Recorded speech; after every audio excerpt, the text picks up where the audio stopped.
Johnson County, northwestern Muscatine County, until 7:45 p.m.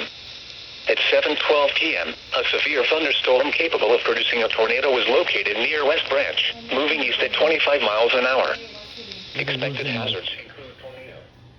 Flying debris will be dangerous to those caught without shelter. Mobile homes will be damaged or destroyed. Damage to roofs, windows, and vehicles will occur. Tree damage is likely. This dangerous storm will be near West Liberty and Muscatine County Fairgrounds around 7:15 p.m. Atalissa around 7:20 p.m. Salisbury Bridge Campground around 7:25 p.m. Take cover now. Do not drive your vehicle through flooded roadways. Repeating, a tornado warning has been issued until 7:45 p.m. for the following counties in Iowa: Cedar and Johnson.